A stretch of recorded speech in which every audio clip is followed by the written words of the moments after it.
Hello students, I welcome you all for the first lecture of Advanced Diploma course in Human Resource Management. I am going to teach you paper number 7th, which is Human Resource Management Laws. Students, up till now, in all the earlier 2 years, you have learned 6 papers, and this is the 7th paper which you will be learning this semester. So, in this semester, as the name of the paper signifies, it is Human Resource Management Laws.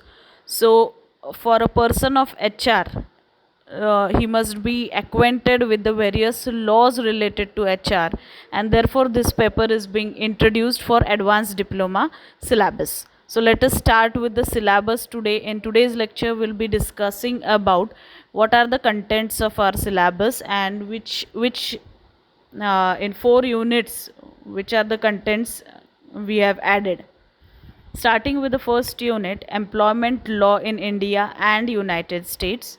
In India, many of the laws have been inspired by United States laws, all HR laws especially, and therefore we have considered the laws of United States as well. So in the first part we'll be learning about labor legislation in India.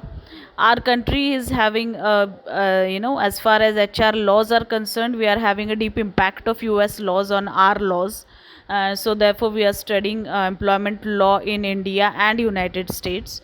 So first unit deals with labor legislation in India, in which we'll be learning about labor legislation and constitution in India, articles affecting government employment, labor jurisdiction for central and state governments, features of labor legislation in India, laws related to industrial relationship, that means to maintain good industrial relationships, which are the laws related to it. Then applicability of labor laws to IT sector. So how these labor laws are applicable to IT sector, because that is the upcoming sector. Then in 1.2 we are going to deal with equal opportunity laws enacted from 1964 to 1991 in US. As I said, our laws are influenced by US laws, therefore those laws we'll be learning.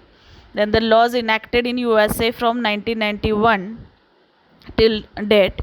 And last is diversity management, that means how we can manage diversified workforce in organization. That will be learning in unit 1. So these are the contents of unit 1.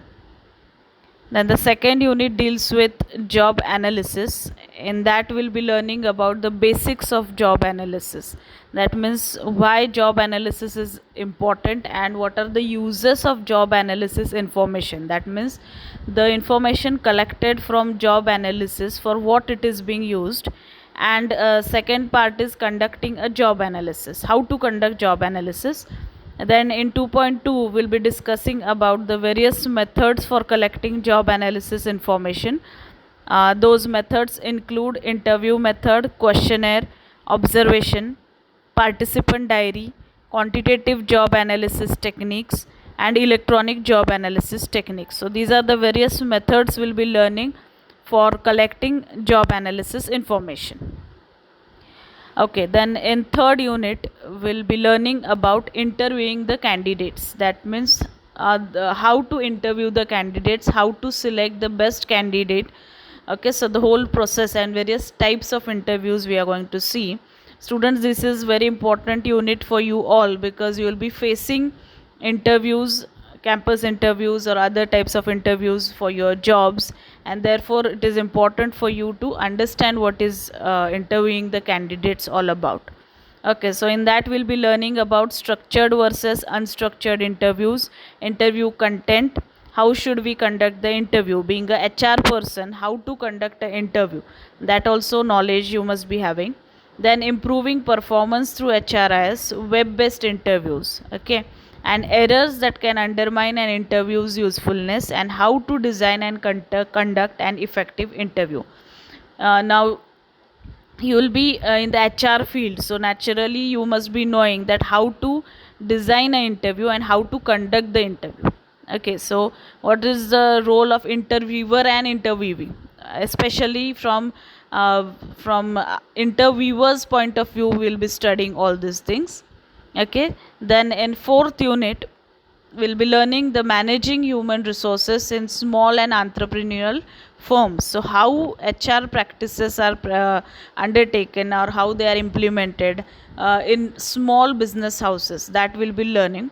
So the first part deals with the small business challenge, how small business HRM is different and its importance. That means why it is important in small business also to have HRM, and leveraging small size with familiarity, flexibility, fairness, and informality. Okay, so this is all about our 4 topics. We'll start our syllabus in the next lecture. So this was an overview of the syllabus. Thank you so much.